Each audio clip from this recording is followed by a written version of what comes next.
Forest అధికారుల దమనకాండపైనే కొమరం భీం పోరాటం అంతా జరిగింది.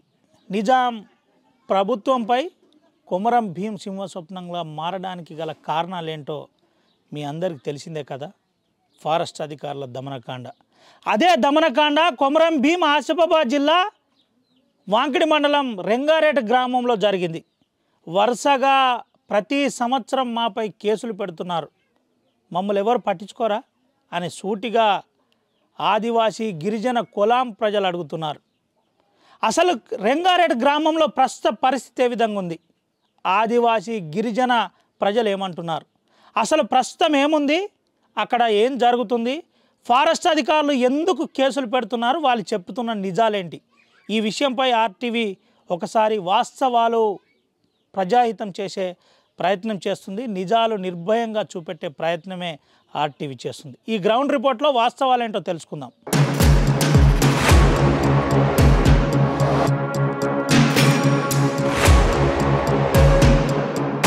కొమరం భీం జిల్లా హెడ్ క్వార్టర్ నుంచి వాంకిడి నుండి నేరుగా కమానా నుంచి రెంగారెడ్డి గ్రామం. రెంగారెడ్డి గ్రామానికి దాదాపుగా 2 కిలోమీటర్లు ఇప్పటి వరకు కనీసం సరిగ్గా రోడ్ లేదు. టీచర్లు అయితే రారు, పిల్లలకు చదువు అనేది తెలియదు. ఇదేదో రెంగారెడ్డి గ్రామంలో పరిస్థితే కాదు. ఆసిఫాబాద్ మారుమూల ప్రాంతం ఏజెన్సీ నుండి మొదలుకొని ఆసిఫాబాద్ చుట్టుపక్కల ఉన్న ఏజెన్సీలో ప్రస్తుత పరిస్థితులు ఇదే విధంగా ఉన్నాయి. అయితే రెంగారెడ్డి గ్రామం గురించి మళ్ళీ ఎందుకు చర్చ స్టార్ట్ అయింది, ఆదివాసీ ప్రజలు ఎందుకు తిరగబడే ప్రయత్నం చేస్తున్నారు, మాపై కేసులు ఎందుకు పెడుతున్నారని అడుగుతున్నారు. ఎస్, అదే మనం ఇప్పుడు రెంగారెడ్డి గ్రామంలో ఉన్నాం. ఒకసారి రెంగారెడ్డి గ్రామంలో పరిస్థితి చూపెట్టే ప్రయత్నం చేస్తున్నాం. ఇక్కడ 20 కుటుంబాలు ఉంటుంది. 20 కుటుంబాలు పరిస్థితి అత్యంత దయనీయంగా ఉంటుంది. అయితే ఆదివాసీ గిరిజనులకు సంబంధించిన ఒక ప్రత్యేక ఆచారం ప్రకారం ముందుకు సాగేదే ఈ రెంగారెడ్డి గ్రామం. రెంగారెడ్డి గ్రామంలో ఆదివాసీ ప్రజలు దాదాపుగా 100 మంది ఉంటుంది. అయితే 40 కుటుంబాలు ఉంటున్నాయని చెబుతున్నారు. వరుసగా కేసులు మాపై నమోదు చేస్తున్నారు. మొదటి విడతలో 2 పంపారు, రెండో విడతలో 2 పంపారు. ఎవరు కూడా అడవిలోకి పోవద్దని చెబుతున్నారు. అసలు విషయం ఏంటి, ఆదివాసీ ప్రజలు ఏమంటున్నారో ఒకసారి తెలుసుకుందాం, మాట్లాడిద్దాం.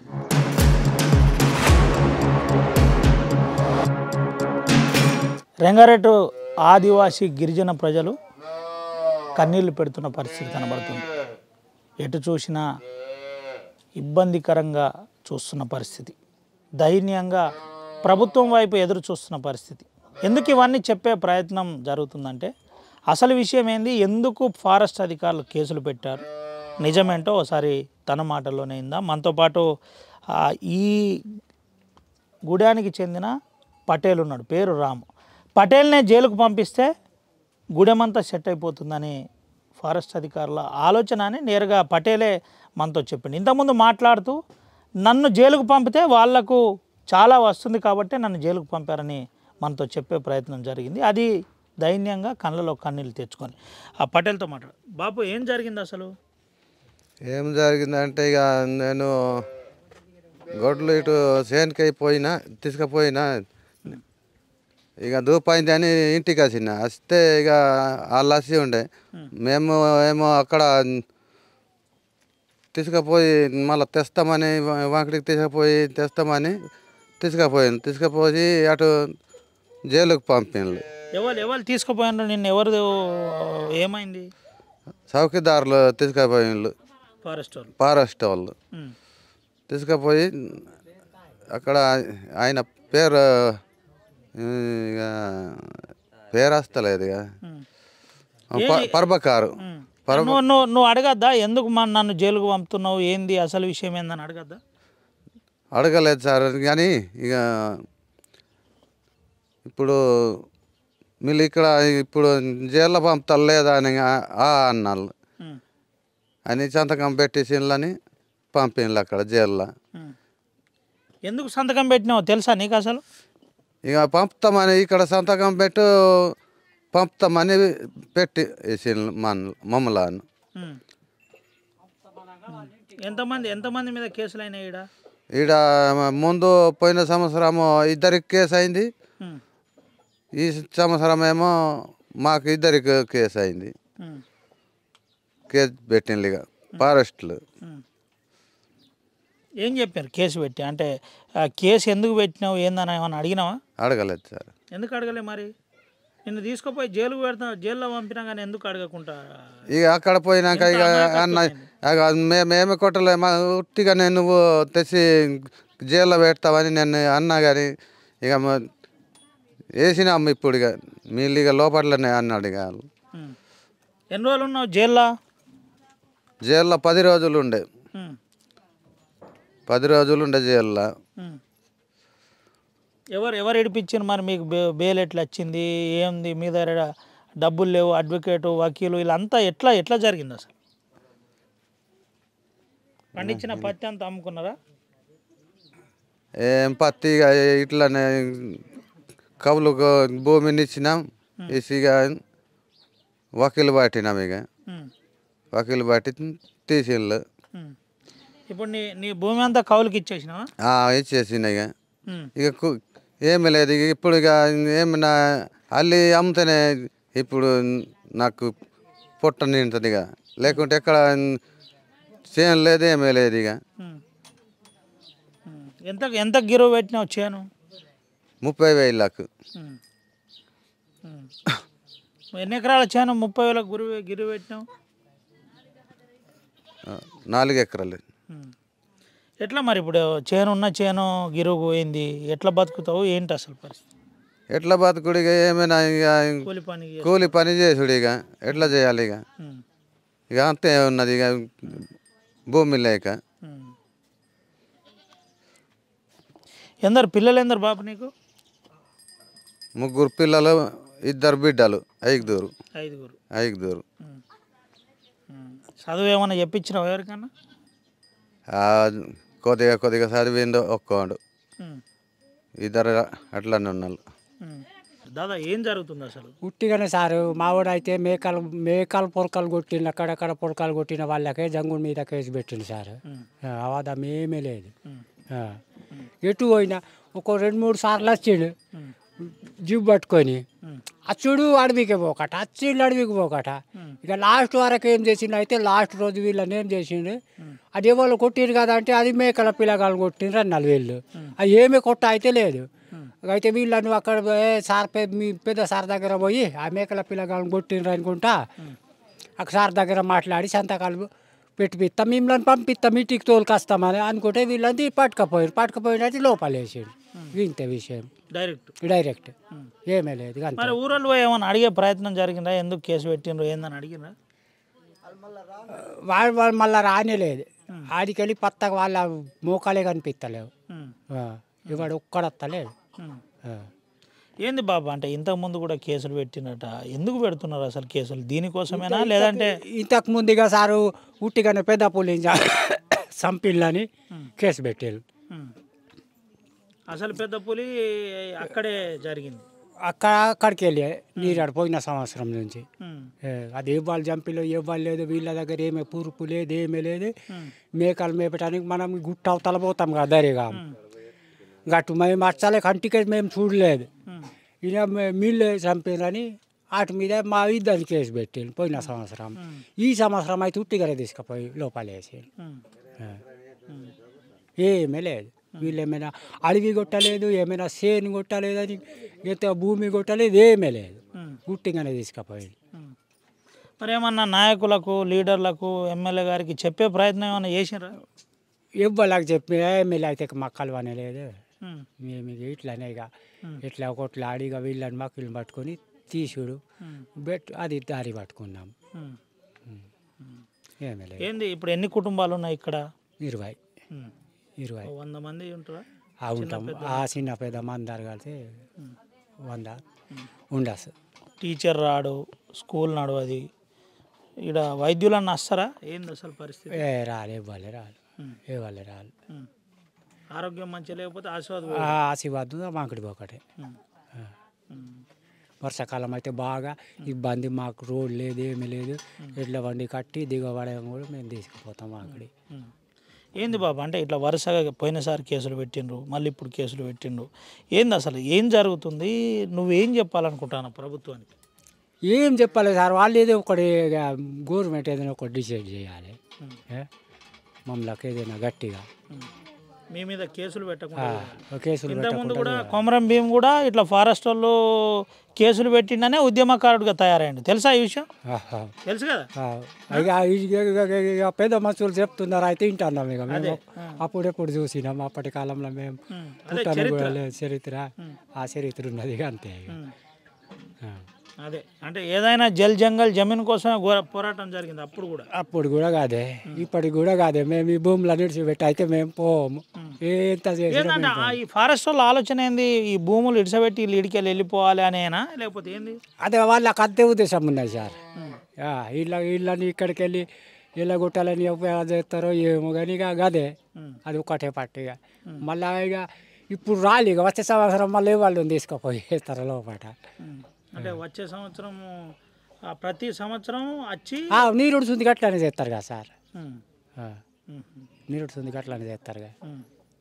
ఈ 2 సంవత్సరాలు పోయిన ఆ సంవత్సరం ఇట్లా అయిందని మేము ఎంతో భయంతో ఉంటున్నాం. అడవికి ఇప్పుడు ఇక అడవికి పోతారు, అవి కట్టెలని కొడతారు, ఇటు ఏమి కొడతారు అంటారు, అన్ని ఇబ్బందులు పెడుతుంటారు. ఇక కట్టెలు కూడా ముట్టనిస్తలేరు, ముట్టలు ఇయ్యారు. ఏమై ఇటువంటి చిన్న గుడి చేసినా మాకు బాధే. చిన్న గుడి చేసినా బాధ. ఇది ఎందుకు కట్టినావు, ఇదేం కొత్తగా పెట్టినావు, అదే పెట్టుకుంటారు వాళ్ళు. ప్రభుత్వం వెళ్ళి అది గుడిసె కట్టుకుందామంటే వీళ్ళు అధికారులు రానియారు. అంతే, ఏమీ లేదు. ఏది గింత అడవి ఉండేది ఏమైనా కొట్టి బొంగులు ఏదో తెచ్చి గుడిసెల గట్టిగా పెడతామంటే అది కూడా లేదు సార్. అయితే అడవిలు ఉన్నాం కానీ మాకే ఇబ్బంది ఉండి కూడా ఏం చేస్తాం. ఇది పరిస్థితి. అత్యంత దయనీయకరమైన విషయం ఇది. ప్రతి సంవత్సరం మేము భయపడుకుంటా 2 సంవత్సరాల నుంచి ఉంటున్నాం. ఈ పోయినసారి ఇద్దరిని జైలుకు పంపారు, ఈసారి కూడా ఇద్దరిని జైలుకు పంపారు. మళ్ళీ ఎవరిని జైలుకు పంపుతారో తెలియదు. ఏంటి మా పరిస్థితి అని సూటిగా చెబుతున్న పరిస్థితి. ఇబ్బంది పడుతూ దైన్యంగా బరువెక్కిన గుండెతో చెబుతున్న పరిస్థితి కనబడుతుంది. అయితే మనం ఇంకా కొంతమందితో మాట్లాడించే ప్రయత్నం చేద్దాం. అసలు ఏం జరుగుతుంది? అసలు రింగారెడ్డిలో వరుస కేసులు ఎందుకు పెడుతున్నారు? పులి చనిపోయినా ఇక్కడికి వచ్చి తీసుకెళ్ళి కేసులు పెడుతున్నారని చెబుతున్నారు. లోపట కనీసం ఆవులు, గేదెలు, అదేవిధంగా ఇటు మేకలు పోయినా ఆ మేక పొరకలు కొట్టినా మా పైన కేసులు పెడతారని చెప్తున్నారు. అసలు విషయం ఏంటి, ఏం చెప్తున్నారు ఒకసారి మాట్లాడించే ప్రయత్నం చేద్దాం. తమ్ముడు ఏం జరుగుతుంది అసలు?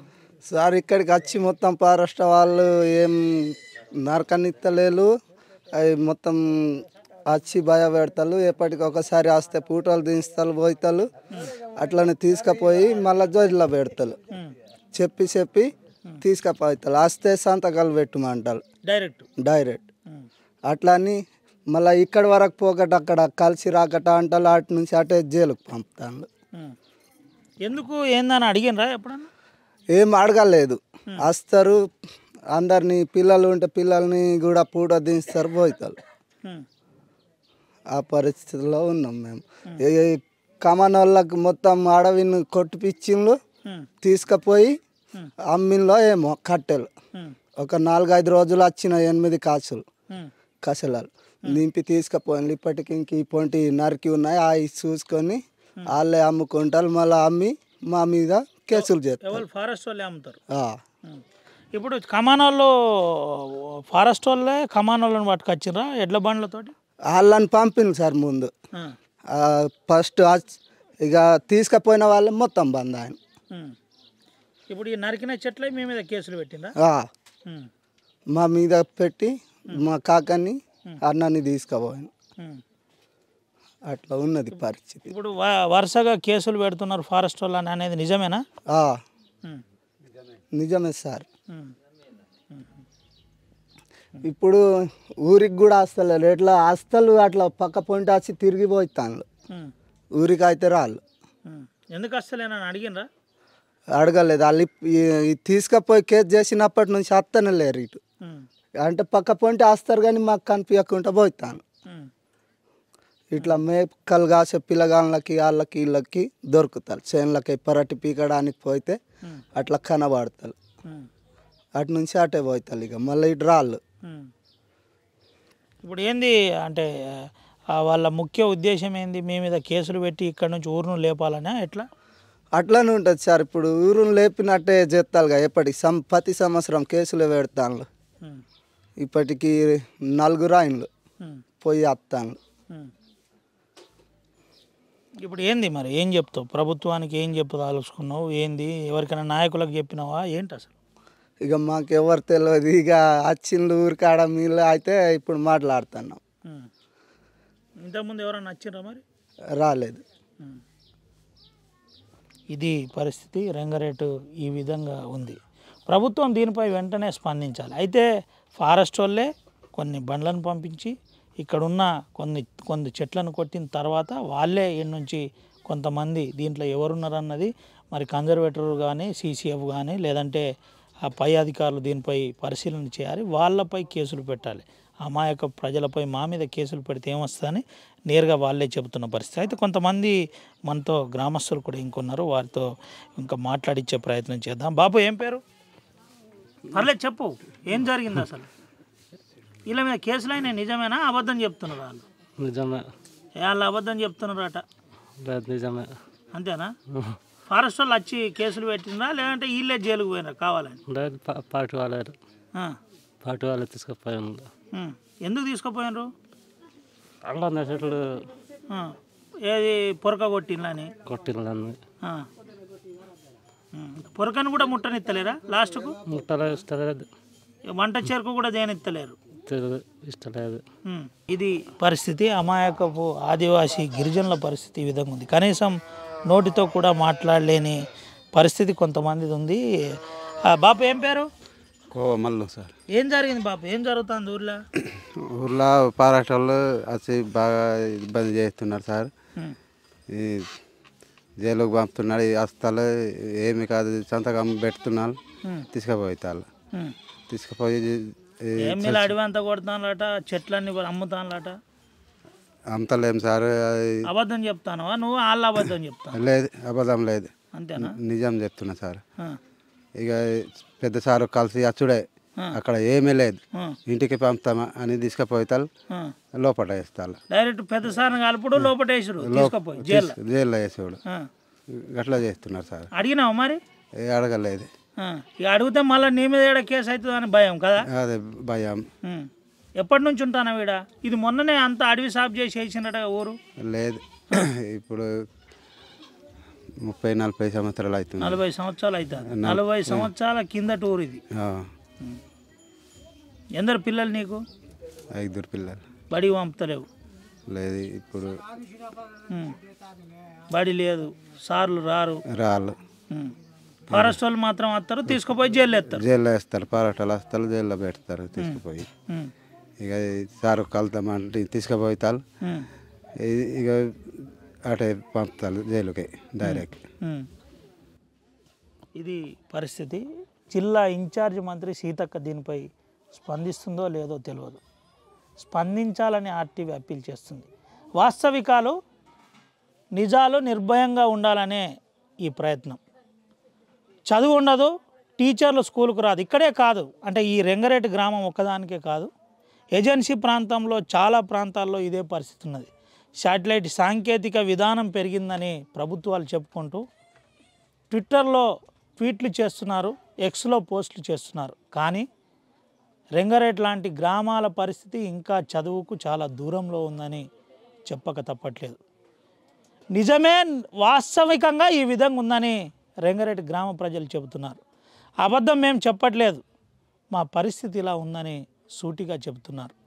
మాట్లాడడానికి కూడా భయపడుతున్న పరిస్థితి.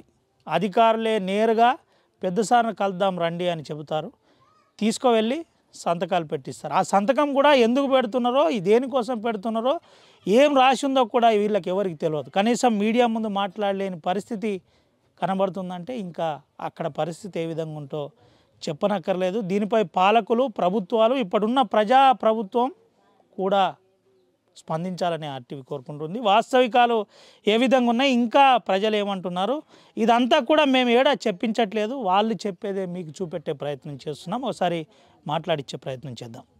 1928 నుంచి 1940 వరకు కొమరం భీం అటవీ అధికారులపై అప్పుడు పోరాటం చేసిన పరిస్థితి. అదే పోరాటం మళ్ళీ చేసే పరిస్థితి ఏర్పడుతుంది. మమ్మల్ని పట్టించుకోరా అని నేరుగా ఇక్కడున్న ఆదివాసీ గిరిజన అక్కలు చెబుతున్న పరిస్థితి. మా ఊర్లో ఉన్న కొంతమందిని నేరుగా జైలుకు పంపిస్తున్నారు. ప్రతి సంవత్సరం దశల వారీగా ఇద్దరిని అది కూడా మొదటి విడతలో పటేళ్లను పంపించారు. రేపేమవుతుందో తెలియదని చెబుతున్నారు. మనతో పాటు కొంతమంది ఉన్నారు, మాట్లాడిద్దాం. ఏం జరిగిందంటే వాళ్ళు ఫారెస్ట్ వాళ్ళు వస్తారు, ఇక ఇట్లనే వచ్చి 2-3 రోజులు వచ్చిండు. మళ్ళీ వచ్చిన తర్వాత ఒక రోజు వచ్చిండట. మేము ఉండలేదు ఎవరు. మేము ఇక ఎట్లా ఉంటాం సారు, మేము కూలితోని బతికేటోళ్ళం. ఎటో ఇక కూలికి పోయి ఉండే వాళ్ళు కోవజంగు రాము పటేల్ వాళ్ళు ఉండే ఊర్లో. వాళ్ళని తీసుకుపోయిండట. ఏమని తీసుకుపోయిండని వీళ్ళని వచ్చి అడిగితే లేదు, పెద్ద సార్ని కలిసి సంతకం పెట్టి మిమ్మల్ని పంపుతామని తీసుకుపోయిండట. తీసుకుపోయి లోపటేసిండు. అటు తీసుకుపోయిండు ఎందుకంటే లేదు భూమి నరుక్కున్నారు, అందుకు తీసుకుపోయి లోపటేసినామని అన్నారు. అంతే.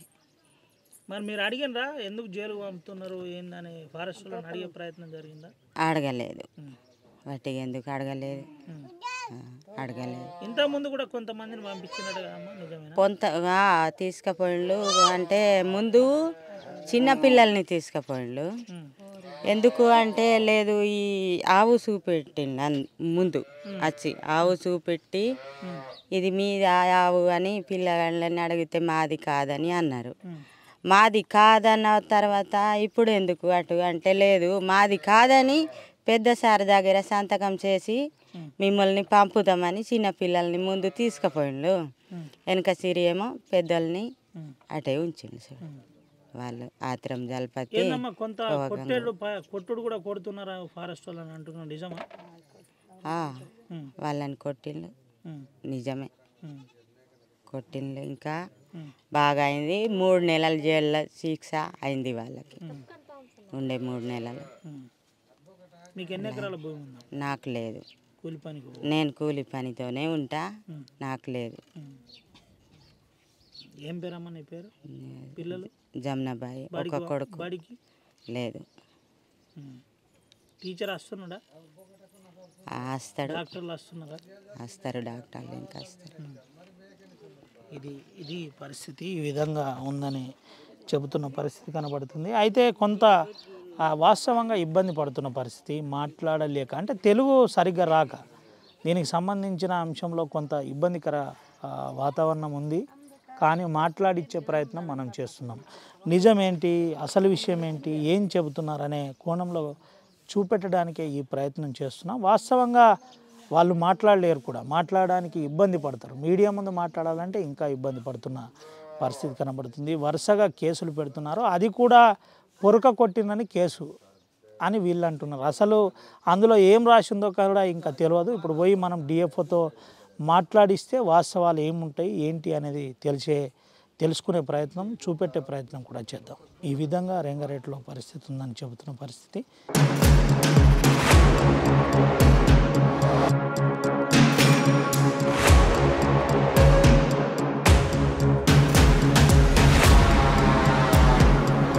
వరుస ఫారెస్ట్ అధికారుల కేసులతో రంగారెడ్డి గ్రామం భయం గుప్పిట్లో వణికిపోతుంది. అయితే ఇదే రంగారెడ్డి గ్రామ ప్రజలు ఇంకో విషయం కూడా చెబుతున్నారు. పరిస్థితి ఇదే విధంగా ఉంటే రానున్న రోజుల్లో మేము కూడా ప్రతిఘటించవలసి వస్తుందని చెబుతున్నారు. 1928 నుండి 1940 వరకు జరిగిన కొమరం భీం పోరాటం ఈ ఫారెస్ట్ జులుంపైనే, ఫారెస్ట్ దమనకాండపైనే అప్పుడు కూడా పోరాటం జరిగింది. నిజం గుండెల్లో సింహస్వప్నంలా గతంలో కొమరం భీం పోరాట స్ఫూర్తి చరిత్రలో మిగిలిపోయిన పరిస్థితి. ఇంకా ఈ గ్రామాలలో ఇంకా ఫారెస్ట్ అధికారుల దమనకాండ కొనసాగుతూనే ఉన్నాయి. ఆదివాసీ ప్రజలు ఇబ్బంది పడుతున్నారని చెబుతున్నారు. ఇకనైనా ఫారెస్ట్ అధికారులు పరిస్థితి వారి తీరు మార్చుకోవాలని ఆదివాసీ గిరిజన ప్రజలు డైరెక్ట్ చెబుతున్న పరిస్థితి. ప్రభుత్వాలు కూడా దీనిపై స్పందించాలి. ప్రభుత్వం అనే ప్రభుత్వం ఇలాంటి యథార్థాలపై వెంటనే చర్య తీసుకోవాలి. ఎవరైతే ఇల్లీగల్గా కేసు పెట్టి అంటే తప్పుడు కేసులు పెట్టిన అధికారులు ఉన్నారో వారిపై కేసు నమోదు చేసి వెంటనే వారిని కూడా జైల్లో పెట్టాలని ఆదివాసీ ప్రజలు చెబుతున్న పరిస్థితి కనబడుతుంది.